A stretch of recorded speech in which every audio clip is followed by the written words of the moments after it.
Hello, everybody. Welcome back to the Fans in Motion podcast, the only podcast that I say you didn't know you needed. I'm looking at my two friends here. It's great to see Brent again. I say to my friends, take my hand. I've been here before. I need a barefoot lover. Want to do it on the floor. I'm going to live my life like there's no mañana. It's a beautiful wave. Power to the peace sign. Say hello, Josh. A little bit of 7 from What? 1997. There you go. I was revisiting that a little bit earlier. I was like, oh, I forgot how much I like this song. And it became the song lyric of the day. Released on vinyl for the first time earlier this year, late last year. Yes. What was that? Out of Italy, if I'm correct? I don't know. Somewhere overseas. I don't think it was Italy, but I can't remember. Anyway, that's a great album. Those that forget about it, we get kind of all wrapped up in the big first 5, but 7 was a pretty good album. I know we've talked about it before, and power to the peace sign, bros. So everybody going good? We good? Ready to rock and roll this episode? Ready to rock and roll this episode. Let's get it going. So Josh, I ask you, what's in the box? What's in the box? The box? What's in the box? What's in the box? Have you guys ever seen the spoof with William Shatner with that? No. So it was on MTV like Music Awards, and it's William Shatner himself, and then it's William Shatner as T.J. Hooker, and it's William Shatner as James P. Kirk, and they're out in the desert, and the Kirk is like, "There's a strange vehicle. It's white. It's coming towards us." And the T.J. Hooker Shatner looks at him and goes, "It's a fucking Chevy van." And anyways, they're all doing the what's in the box from the was that movie named 7? It was named 7. Wow. Look at that. Not even planned. Yeah, look at that tie-in. I don't know, Brett, have you seen that? Do you know what we're referencing with the what's in the box? No. Okay, yeah, I'm not dogging. I don't think you'd seen that one. That's Brad Pitt movie. Yeah, it's iconic. Is that right? Yeah, what's Brad. in the box? That's why I didn't see it. All right. So anyway, nice. But he'll see all those. But Gene Simmons, acclaimed actor, he'll see those movies. Josh, I think I call that serendipity. Yeah, like I know. That's weird. Or kismet. So anyways, I try to keep my Night Ranger collection organized. I have plastic bins for certain eras, and we can hear everything, Brent.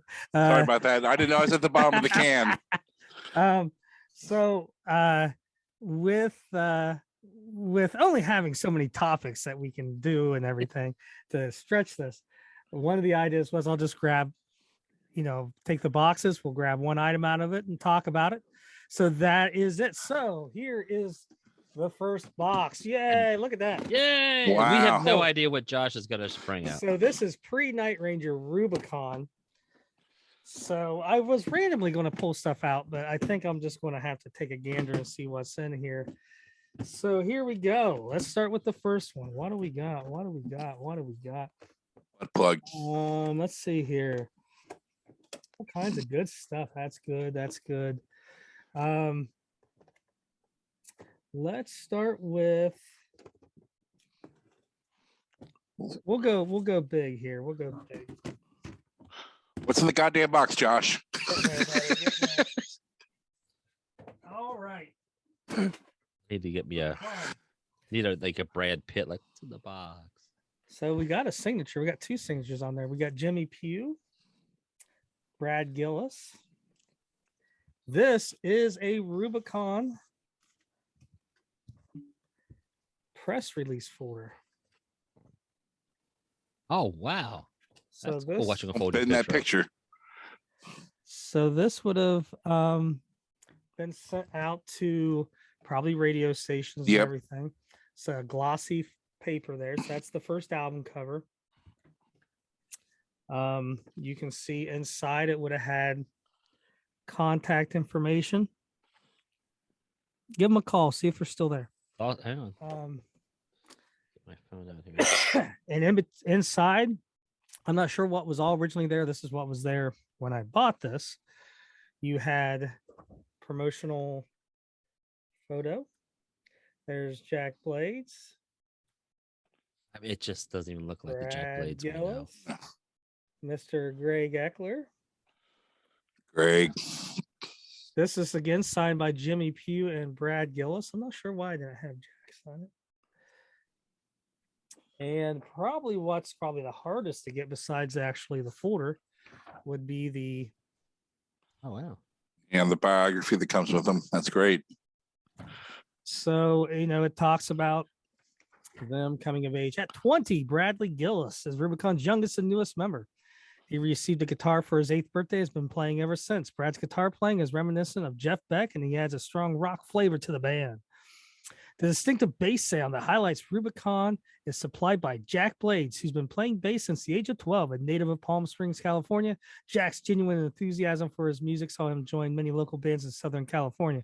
Jack was a pre-med student at San Diego State University. When he first met Jerry, he was so impressed with Jack's playing, he decided to put the band together, structured around Jack's style of playing, and convinced him to move to San Francisco to work until Jerry was ready to put the group together. Jack's friendship with Rubicon's drummer and lead vocalist Greg Eckler predates the birth of Rubicon. Greg and Jack have played together a number of years ago and were familiar with each other's musical styles prior to joining forces in Rubicon. So there you go. I got two questions for you, Josh. Yo. Regarding that. First of all, how blown away was Brad when you pulled that out to get it signed? Was he like, where'd you get this? I honestly do not remember. Was that before all this started, when you were like more working with them? This I probably had this signed years ago. Okay. So I do not remember where I got that signed. I do remember getting something signed by Rubicon by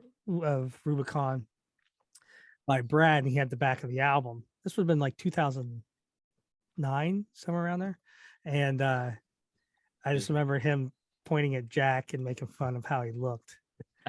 The other question I have for you on that, and I don't know if you've maybe broached, I'm sure you have you talked to Jack and mentioned that Greg Eckler, and we interviewed him, like, does he have any fond memories of Greg, or maybe that's a possible interview coming up that you don't know about yet? So it was early May of 2021 when I went down to Houston. Yeah. And, the first time I'd done anything with the band. And we were 6 months removed from when Greg passed.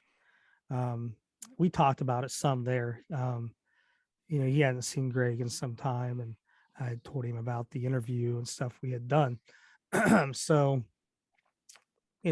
just like, many relationships, I'm sure there's a fondness there for how long you knew each other, but obviously over years you grow apart and stuff. So I don't know anything really beyond that, but yeah. All right. And then my other Rubicon signing story was actually at Wabash in 2004, where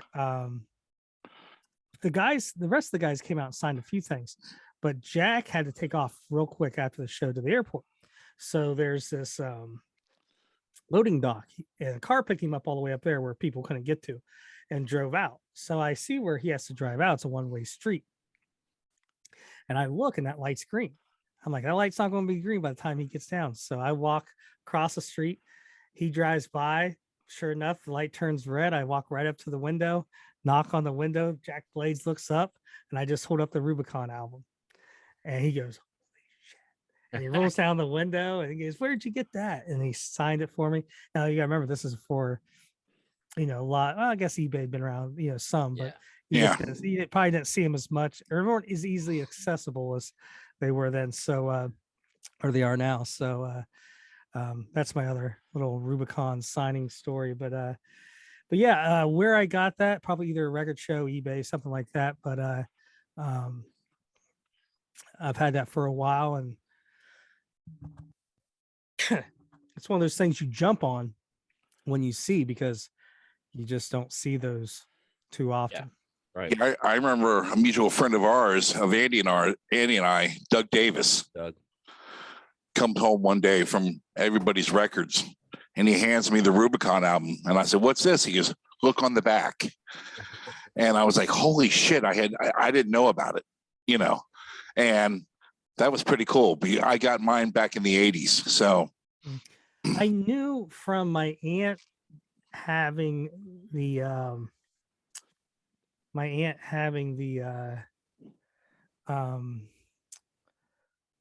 the fan club newsletters that Rubicon and stereo existed back in the 80s and 90s, but I had no idea of records or what Sure. they were or anything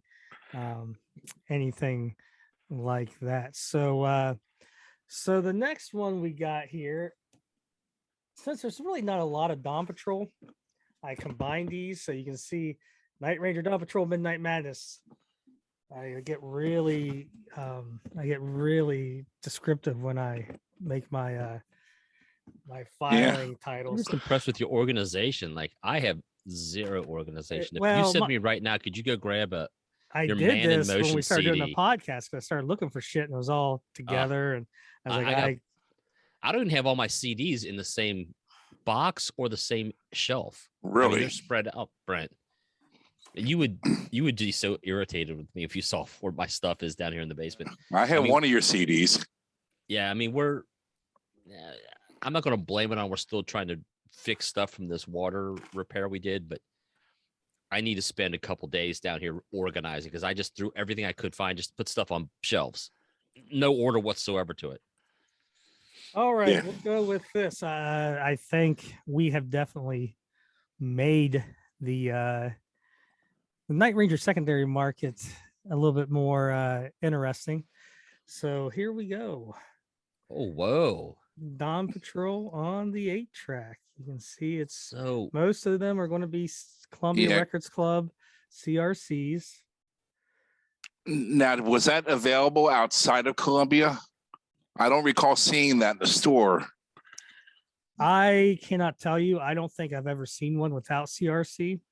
So yeah, they were still making 8-tracks well into like 1984 or offering them. Well, you have a player, Josh? I do. It's actually a portable one. I'm curious where the song breaks in the tracks. So you always get an interruption. Yeah. So you got Play Rough, the beginning, and Play Rough conclusion. Yeah. There you go. Eddie's Coming Out Tonight beginning and Eddie's Coming Out Tonight conclusion. So those are the two. What a horrible. What's the track order? Track order is Don't Tell Me You Love Me, Can't Find Me a Thrill, Play Rough, Call My Name, Night Ranger, Sing Me Away, Young Girl in Love, Eddie's Coming Out Tonight, At Night She Sleeps, and Penny, Edward Pepe's favorite song. So there you go. Need to talk to him about that. And this, Midnight Madness is sold for like 150. Dawn Patrol and maybe Seven Wishes sold for like 150. I mean, so these are not cheap, and they were never really cheap, but it used to be like, I may spend $40 on it, and I would get them if they were $40. Now it's just like someone puts them up for $99 and they're sold. You guys know I made a pretty penny off an 8-track last week. Yeah. Sold a Kiss one for $550 last week. Hated seeing it go.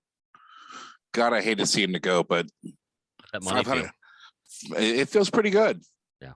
Yeah. Yeah, I would say for that, let that stuff go and get the money and have some fun with it. My other thing is this is vintage 80s bandana. Oh, man. And this should be my original. I think I may have bought another one, but I just remember, because back then as a kid, there wasn't much Night Ranger stuff, at least that I saw. And I remember my aunt had a pin like you would wear on, it was square and it had them in the, it was them. I remember I wanted that. My grandma got that because my aunt had it. My aunt had this, and I think she got it for me. So Midnight Madness era, it's a bandana. So you got the different color logos there, and you got the band there. Is that from a concert or is that like a flea market type? No, this was sold in record stores. They got it at the record store. I mean, it is licensed. There should be a trademark on it here somewhere, but was licensed. I know Brent and I we had a flea market between our two houses, and we would just scour it, and there was always the mirror, the Def Leppard mirror, and all those bootleg things. We used to buy a bunch of that crap. Remember the painters caps? How popular the painters caps were back then? Dude, I still have one that's signed by I don't remember. I think Cheap Trick somewhere. But yeah, so like I said, that had to be somewhat cool if you just think like you go from, just being, hey, we got our first record deal, we're trying to do this, and the next thing you know, you take it off on MTV. You got bandanas being sold in stores all over the country of your face and stuff. And one of those just sold on eBay. I saw someone selling it. I think it sold for maybe $20. Really? 7 Wishes. Boom, boom, boom, boom. What do we got in here for 7 Wishes? All right, I got something flying around down here. I think there's 7 wishes in that box. Let's see here. What do we got? 7 wishes. I won't do the 8-track since we already did an 8-track. What's the song break on the 8-track? Yeah. Why you had it there? All right, so 7 Wishes, Interstate Love Affair, I Need a Woman Beginning, I Need a Woman Conclusion, 4 in the Morning, Night Machine, I Will Follow You, Goodbye Beginning, Goodbye Conclusion, Faces, horrible, Sentimental Street. You would the think 8-track was a horrible concept. I'm putting it out there. Well, there was no way to time them out. They did it the best they could, But that, like the Creatures of the Night I had, yuck.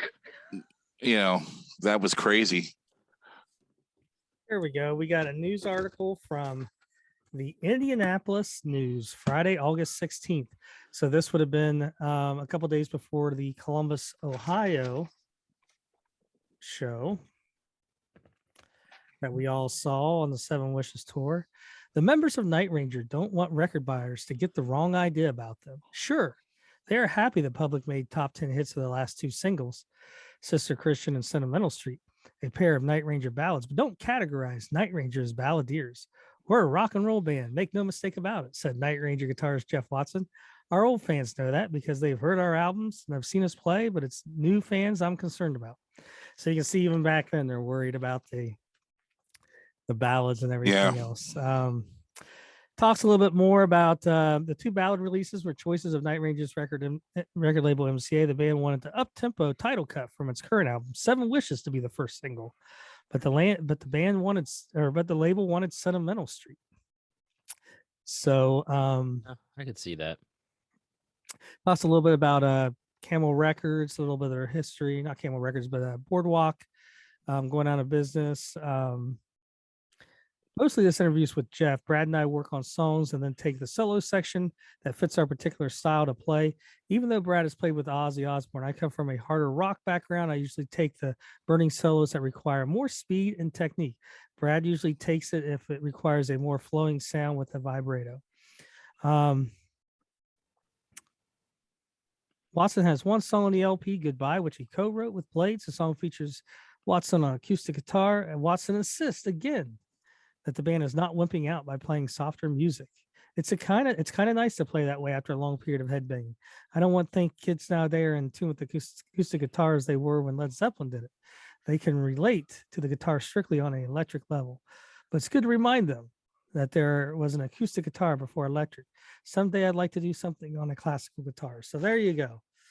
Night Ranger, major newspaper. They played Indianapolis, I think, the next day, then Columbus, then was it Cincinnati afterwards? Yep. When we camped out for, Brent, right? Yep. And the Grateful Dead. Famous Grateful Dead ticket. Big life. Yeah, that's what you make it, Josh. What you make it? Let me guess, you have some rain in there? Does it come crashing down on you? Let's see Back here. is itching like crazy. We got some magazines and stuff. We'll just pick this out. Another article. Small little article here, but it's Jeff Watson with some ladies. Yeah. Night moves. Night Ranger rocked the halls of an Indiana high school recently after Wapahana High School junior Holly Murrell won a contest to bring the band to her town. Here, Holly, second from the left, and her pals get a guitar lesson from Night Ranger's Jeff Watson. Yeah. What did they do? Did they do a concert there, or did they? I think they did the concert there for like the Agree, Yeah. whatever. There, you can even on this pass here. Little bonus one. Edge and Agree presents. Oh yeah, I got my Night concert Ranger. shirt around here somewhere. Go I can put it on for you again if you want. Yeah, go put it on. I might wear that to a show. Here we go. Man If they play in Rain Comes Motion. Crashing Down, I'm wearing that. I'll pull that shirt out. What do we want for Man in Motion? Memories from Bogarts. Mm. Ho hos. Got some press releases. It was them. It was that me. It was the other three. Yeah. I think we showed this on another episode, so I won't. Yeah, CD mini. Let's just do this. So what about this? What you got From there, a Josh? VHS of I Did It For Love, it looks like. So this would have been probably a promotional video that they would have sent, night flights or MTVs or whatever. I don't know.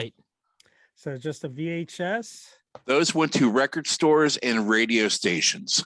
I used to have a fake record store called Memory Lane Records, and I would write Polygram or call them, and I had to make up my own fax letterhead and everything, and I faxed over to Polygram and told them we were having a Kiss Day to celebrate the release of Revenge and the tour, and they sent me all the promo videos for the record store, the record store. You shady motherfucker. Hey, yeah, he is. So there you go. MTV wasn't showing every time I look at you, and I had to get a pro copy of it. So there That's you really go. cool. I don't think they're too hard to get, but Yeah, my mom used to. She worked at a radio station. Used to come home with that stuff all the time. I used to have tons of promo VHSs. Quick Fans in Motion instant trivia, Josh. I almost picked that song as my lyric of the show. Look at that. I'm just saying. There's something going on, Jay. Andy. So if speaking of Man in Motion, there was someone that posted a review or something like that, and was an earlier review because they listed the song titles on the record, and there were only 9 songs on there. And so I made a comment where, how do you go from 9 to 11? And it said the release date would have been like early July or something, which I think one of those promo photos and press release talks about it being early July as well, which we all know it didn't get released until Andy's birthday into September. And what happened was they submitted the album, no ballads. MCA wants a ballad. Night Ranger goes back in, writes, records Restless Kind. That didn't move the meter for MCA. So then Russ Ballard, I Did It For Love, came into the picture. I want to say Jack flew to England, maybe. I think there was something in there where he flew to England and got with Russ, and that's how they got that song, and they recorded it. And so they threw both those songs on the record, released I Did It For Love as the first single, and there you go. That's all she wrote. And that's how you went from 9 to 11. And Night Ranger, guitars are back. And then the first scene in the video is Jeff Watson on a mountain playing the synthesizer. I would love to, if we ever get the chance to interview these guys again, maybe we should make a list of some questions of how frustrating is that when you submit what you think is a great album and you're done with it, and then the label is like, I don't think so. Yeah. What else you got? I mean, We need a ballad. I know Seven Wishes, when it went in to get mixed, they got a tape of it when they were in Japan, and they listened to the mix and like, what the hell happened? Like there's no bottom end to it. And so,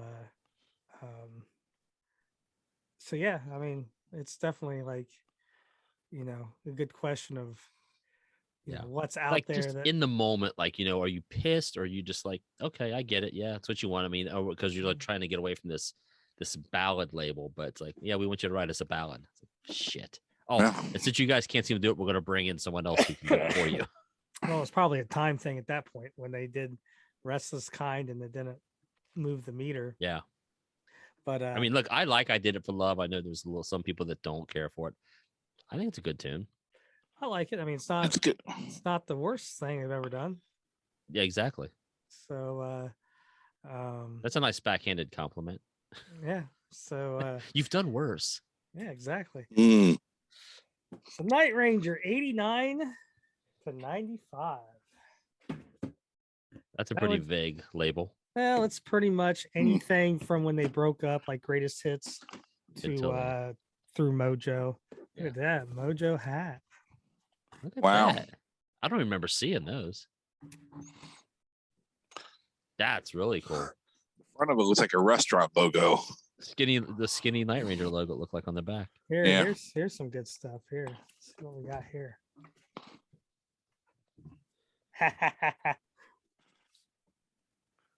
Is that you? That's mean. That's at the Al Rosa Villa, 1995. And you've got my shirt on. That's December of 95. Which Al Rosa's now gone. It is. They leveled it, didn't they? Yeah. They did. They're building apartments there. Well, let's see what. Brent, do you remember the Mojo show we saw over at the Coyotes? Coyotes. Do you remember? I don't remember merch being there, but there had to be, right? Yeah, because you bought me the shirt there. But I don't remember anything else. I just remember the T-shirt, and it's like I said, the story goes back to Man in Motion at Bogart's, and I didn't have any money with me. For some reason, my money was at home, and I asked Andy, "Can I borrow $25 to get a shirt?" And he looked at me like I had four heads. Yeah, I was like, "No, you're not good for it."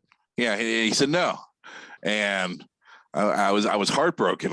Because I always got a Night Ranger shirt at a concert, and so we're at that show. He just walks up to me and hands it to me. He goes, "This makes up for Man in Motion tour."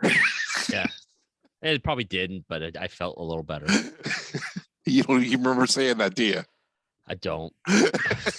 I do. All right. What else you got, Josh? So from that era, we got this. Honest to God, is that tablature? Yeah, sheet music. It is. I'm surprised sheet music was still being sold back then like this. Willis Music, guitar and vocal, guitar music series hot hit.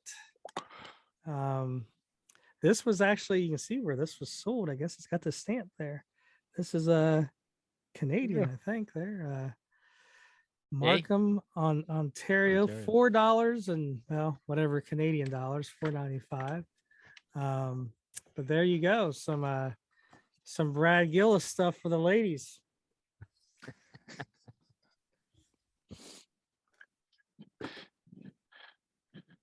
While you're looking around, I almost had a what's in the box for tonight. Yesterday, I was at my local record establishment, and I found a great pressing of Out of Bounds soundtrack and a promotional copy of the Teacher soundtrack. And I was going to get them both for $11 altogether. And I pulled out the vinyl to look at it, and I flipped it over, and it said, "From the music library of Mark," I don't know, Spittler. He had taken like postage thing, address thing. Labels. Yeah, thank you. Address labels and stuck them to the inside, to the label. And so when I saw that on Out of Bounds, I'm like, well, I ain't buying that. And then so I pulled out the Teachers, and that fucker, it was the same guy from the collection of it. I was like, son of a bitch. And the vinyl was beautiful, but I was trying to peel them off, and they've been on there way too long. So Josh probably has a secret to get them off. Nah, I mean, there's ways to get stuff off, but those with the paper, I think it would have disintegrated the label. So, I mean, on some of those, some stuff I don't care. Like, I actually like it. Like, I like getting the old records. Like, I remember I got this record, country western record, came out in 65, right? And the lady had put her name and address and stuff on the record, and I Googled it, and it's this old apartment complex. So you just think about, at one time, this lady, God knows what her job was, but she's working hard, She goes to a store to search this record out, buys it. It means so much to her that she takes the time to put that information on there. Somehow, this was like Northern Ohio. Somehow it ends up at a thrift shop in Lancaster, Ohio for a quarter. And you just wonder that whole progression, like how did that happen? Like just at one time, this record meant something to someone. And now it's in a store next to nothing. So like what happened to Mark in this situation where he enjoyed his collection so much to label it and take care of it, and now it's just for sale? What's going to happen is you're going to kick the bucket one of these days and people are going to be like, hey, I want this Kiss thing, and it's going to have Brent Walter's name on it. They're like, fuck that. It won't have the name on it. No, they'll be thank God it doesn't. Nah. Collection. This is a good collection. I can't believe I got this I bought this this Kiss pinball machine for $800 off this family. It was great. Wife was so happy to get rid of it. Yeah. $210. That's what I paid for it. Yeah, shut up. Yeah, now they're what, $6,000 now? I have a Monkey's Greatest Hits album, Josh, that I put my Andy Parker on. So right on the cover, like right across their faces. Yeah. Well, did you take it to school? Yeah, I probably did. And I was like, no one's taking my Monkey's Greatest Hits album. All the kids would bring their records to school during rainy days, and we get to listen to records, and they'd write their name on them, and I'd be like, "Oh my, what are you doing?" And they'd write Paul under Paul Stanley and Ace, and I'm like, "Why? Why do you?" It's a conversation starter. So yeah, good times. Just like when I told Tom Shannon I found that crazy Dynasty, not misprint, but the other version of it, and somebody took those pinking shears and went around oh, I thought you just destroyed a expensive record. Yeah. All right, so we'll go to the Shawl Blades Damn Yankees era. This one won't count. This is just a bonus. The single. Yeah, straight down the line, non-album track as the B-side. Still surprised these were being made in 95. But let's see here. What do we want? Let's go. I always enjoyed the singles because you usually got like a bonus track of some sort. Yeah. Well, a favorite Tesla song I actually just posted on Facebook the other day was Run, Run, Run. That I don't think was ever on an album, but it was on the back of a single, and I loved it. Sorry, a segue. Yeah, that's cool. Yeah, remember that. Signed by Ted Nugent there. Summer of 91. So those that don't know, so back before you would have internets and emails and stuff, before a tour started, you would get one of these books, and it had every date in there, where you were staying. At the beginning, It would have time zones and area codes. So you would have all the information for the upcoming tour. So if you open this up, it's got all the personnel. So you can see, Jack, Ted, Tommy, Michael, and stage manager, road manager's names, everybody, bus driver. You got all the offices, so like the accountants, the bus places, everybody there. You had the time zones and area codes, and then each date. So let's see here. So September 11th, 1991, they were in Pensacola. So you can see it gives the hotel they're at, the venue, promoter number, what they're doing after the show. That's an Ed Repepe job right there. Yeah. So it tells you what Damn Yankees comes on at 7:30 to 8:50. There's a fitness center. The venue is right across the street. So each date has something there. So I don't know. You used to be able to find these for $15-$20. They seem to sell for more now, but cool little pieces of info to have. And oh yeah, that's definitely really cool. Cooler if you had them at the time. Oh yeah. But you can find them still online and stuff. Yeah, and that was to help when the band walked on the stage, they knew where they were. Sometimes the road crew would write down the name of the city and put it on the lip of the stage so the band knew. And I remember seeing Kiss in Dayton, Ohio, and 3 nights later seeing them in Columbus, and I think Paul Stanley must have pissed somebody off because he yells, "Hello, Dayton!" You know, it comes out, and we're like, "No, we're in Columbus." That's close enough. How do you yell that out? "Hello, Dayton! One little kiss." Anyway, All right, so there we go. So the next one I got is 96 to 2010. So let's see what we got here. it's a hell of a stretch. Well, there's just not much that's I out know. there, but we do have this magazine advertisement MVP, Japanese, huh? for Rockin' Japan 97. You can see they got the ads for the Japanese Neverland and the Japanese New York Time EP. Awesome. 0 records. So there you go. It fits. Um, And that's also when Brad cut his hair short. Yeah. And then we got this show that none of us ever got to see. Yeah, the beautiful Rock Never Stop. Is that the Columbus one? Yep. And Metro Stage. God, that was such a disappointment to pull up to that building.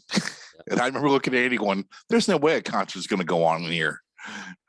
Remember that? I know. I found out about it a couple days before. Yeah. I didn't go up, but Rock Never Stops, starring Ted Nugent with special guests Night Ranger, Quiet Riot, and Slaughter.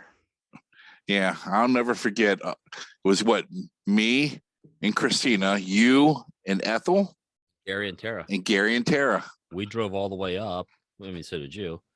And then you told us it wasn't happening. And we just didn't believe it. Like, no way, it's got to be going on. You know what's sad is how long we've been doing this is Brent and and Christina. Didn't you guys go see Phantom Menace without air conditioning or something? That's correct. and we walked out of Phantom Menace and went to the Target, and I found a couple Kiss Hot Wheels that I didn't have. When they weren't Hot Wheels, they were some other brand. Yeah.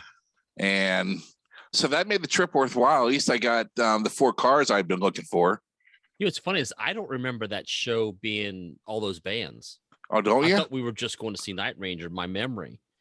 I don't remember all of that. Yeah, I remember you and I wrong with my memory, people. I don't have an issue. I just don't remember stuff like that. I remember us talking about, is Ted going to come out with Jack and do a couple damn Yankees songs? Yeah, no recollection. Gary might. If you get him on the blower, he might remember it. Yeah, I've been crazy. And then Night Ranger 2011 to present. So what do we got here? Probably something with a lot of flames. So we got there we go, the meet and greet from 2011. Sweet. You put that on eBay. What do we got here?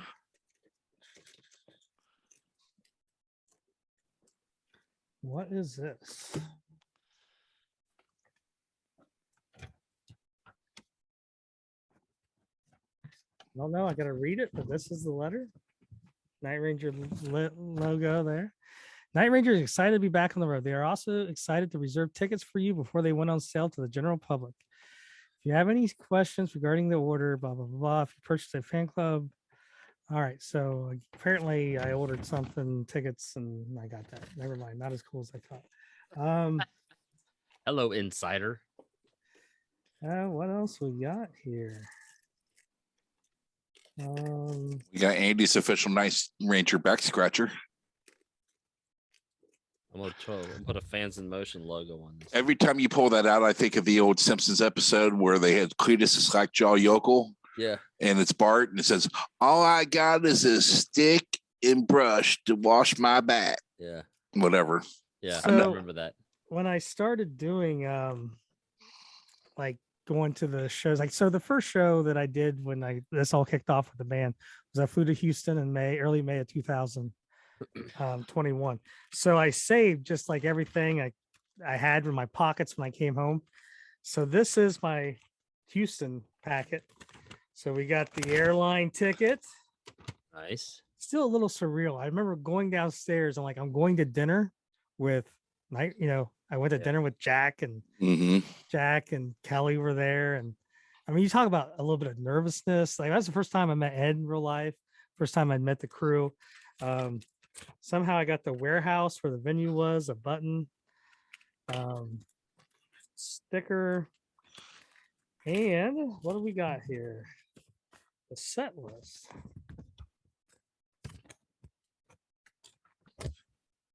This is a set list from May of 2021 or last night. Oh, we could have guessed. So somehow, some way, 4 a.m., Sing Me Away, Coming of Age, Sentimental Street, Secret of My Success, Alice, Doors, Night Ranger, Come Again, High Enough, Goodbye, When You Close Your Eyes, Don't Tell Me You Love Me, Sister Christian, Rock in America. And then this was the envelope he threw my VIP thing in. So, there you go. A little bit of just coolness on my end, probably not anybody else's, but and let's do one more. What we got here? The can koozie, which I think they still sell. Yeah, I probably got another one in there somewhere. Here it is. High Road. I like that one. There we go. And our parting note will be a little bit of a tease for next week's episode. The program for the first Danny Rapepi Memorial Concert. Yep. So that leads us into what is going to be in the box next weekend. Dun, dun, dun. So so that's the episode of What's in the Box. Just something for us to put together real quickly and just have a little fun with. Well, I'm more amazed that when you suggested what's in the box, I thought you were just going to take a few things and put them in a box. I didn't know you really had totes with. I mean, yeah, you're more girly than I thought. Well, it's more military, actually. No, it's pretty cool. It's really cool. I had stuff maybe in totes, but when we started doing this, I go, I need something from this. Yep. I was like, okay, I need to put this a little bit to where, okay, I know if it's Mojo we're talking about, I can go right to this. The only thing that's worse is I know I have it and it's not in that box. And I'm like, fuck, now where is it? So, I still got some totes I need to go through that I've never gone through and pulled stuff out. So it doesn't bother you that you don't have all your 8-tracks together and your CDs together?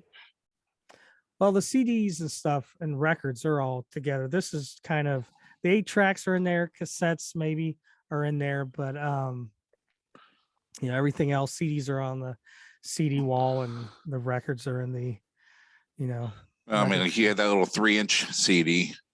Yeah, but that's not going to fit in that rack very well. It's, Yeah, I know what you mean. I've got my Kiss ones and Def Leppard ones like that. And they just go on top of the CDs. I almost hate that more. It's like I don't like shit just laying on top. So, but yeah, and then I got a stack of stuff off to the side that's sitting over there that I need to put in the right bins. So there's still a stack there that I need to go through. And but yeah, that's how I kept some of it. Like I said, there's still random stuff all laying around, and I do have some stuff on display, like on top of shelves and stuff, like the long box for Man in Motion, and then you got some shit back here, shit from previous episodes laying on the floor. So but yeah, that's probably the easiest way for me to at least keep track of some of it. Yeah. But next episode, I'm going to be a good one. Start saving your cash. We got some exclusive Night Ranger news. Exclusive. So, but like I said, start putting some money back because you are going to be making a road trip. You're going to be staying a couple nights somewhere. Yes. If you aren't, if you may even have to buy some airline tickets. So Yeah. start donating blood, plasma. You only need one kidney. Start getting that money together. Yeah, I can't wait. I'm excited, and we can't wait to see people's reactions to what some people are gonna lose their shit on the page. I can tell you that right now. A lot of nipple rubbing. A lot of it. So hello. You do me, I do you. Plus, we've got Night Ranger getting ready to go over to Sweden and what have you. So that's going to be cool. Good times coming up, man. So it's going to be a good summer. There you go. So if you're listening to this, make sure you find us on Facebook, Instagram, Twitter. Apple Podcasts, YouTube is the really fun one. You should click and link and like and subscribe. Yeah, leave comments. Listen, this episode is going to suck if you're listening to it. I should have said at the beginning. You should have prefaced that. Yeah. Yeah. So, it is what it is. Use your imagination. So, or go to YouTube. It's your best bet. If you listen to us, if you listen to it now, it's too late. Go back in time, get your DeLorean up to 88 miles per hour, go back to the beginning, and go to YouTube. Or you could just edit that portion at the very beginning and then fade out into Andy going, that's work. Yeah, it's Memorial Day. Let's have some fun. So, thank you to all our veterans out there. Josh, thank you for your service. Appreciate it. All right, let's, Andy, sign us out. Thank you, everybody. Thanks for being part of this. Don't forget to go to the Facebook and Instagram and Twitter. I think Josh said Twitter's the best way you can get quick information from us and the band, not us, really. We're the band. And, of course, check us out on all your podcatchers, Apple Podcasts, Audio Mac, Pandora, Spotify, Stitcher, Amazon, iHeartRadio. Have a good YouTube. night. Have a good night, day, whatever time you're listening to this. Tell them to have a good night again. Have a good night.